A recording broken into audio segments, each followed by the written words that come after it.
Hello everyone, welcome to the Newsbrowse News broadcast.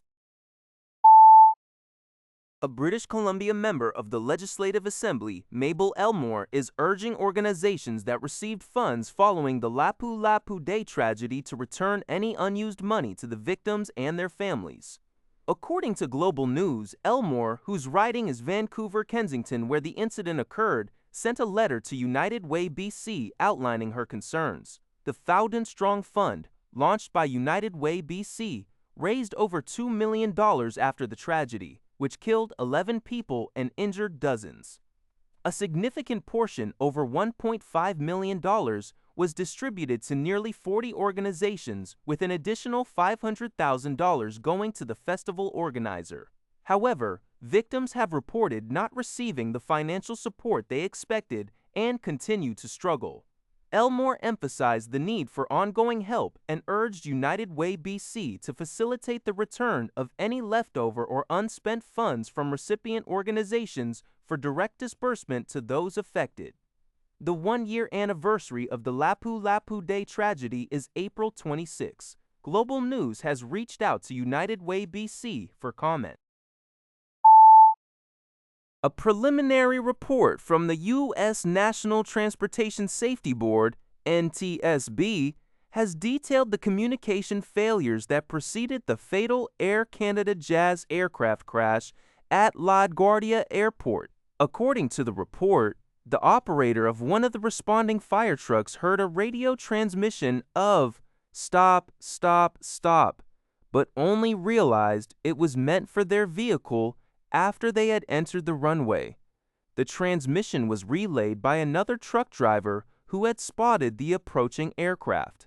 Investigators noted that the ASDEEX crash prevention system did not trigger an alert as expected because the ground vehicles lacked transponders, and the runway entrance lights intended to act as stop signals were only turned off seconds before the collision. The report outlines the evidence collected so far without drawing conclusions or assigning blame, focusing on interviews and data from the cockpit voice and flight data recorders. Global News reports on the findings.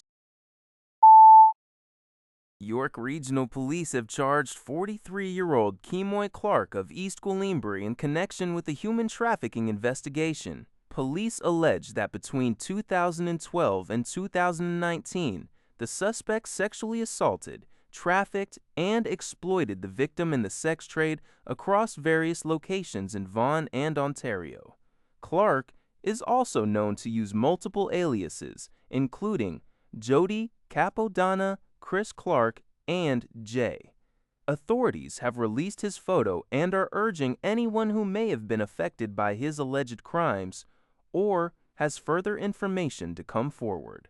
Human trafficking is defined by police as the exploitation, manipulation, or control of a person through violence or threats to procure sexual services or forced labor. Global News reports that the Canadian Human Trafficking Hotline has seen a record number of calls, highlighting the ongoing severity of this issue. Anyone with information regarding this case is asked to contact York Regional Police or Crime Stoppers. The Canadian press reports a troubling increase in grey whale deaths off British Columbia's coast, with 5 individuals found deceased this year, including 4 within a recent 10-day period. Fisheries Department officials anticipate further mortalities, noting that many of the whales are severely emaciated, described as a bag of bones. This concerning trend is attributed primarily to food scarcity in their crucial Arctic and sub-Arctic feeding grounds. Changing water temperatures and premature melting of ice cover have adversely impacted the availability and quality of their primary prey, small crustaceans. This malnutrition has also led to a record low number of calves born in Mexican breeding lagoons, as nutritionally stressed mothers struggle to carry pregnancies to term and care for their young. Similar mass die-offs are being observed along the U.S. Pacific coast, prompting calls for increased research into the whales' feeding habitats. Global News reports that the Ford government is proceeding with its controversial plan to expropriate Toronto's Billy Bishop Airport. Transportation Minister Prabhi Sarkaria tabled the Building Billy Bishop Airport Act, which would allow the province to take control of land around the island airport, including roughly one-third of Little Norway Park. This legislation would also replace the City of Toronto in the tripartite agreement that manages the airport. Mayor Olivia Chow has expressed strong opposition, calling the unilateral seizure of city land unacceptable and alleging the province plans to pave over Little Norway Park and uproot a complete community. Chow is advocating for the province to purchase affected residents' properties and issue an apology. The exact scope of the expansion, such as runway length for jets, remains unclear. The province previously designated the airport a special economic zone, which allows for the suspension of certain environmental, provincial, and local laws to fast-track development.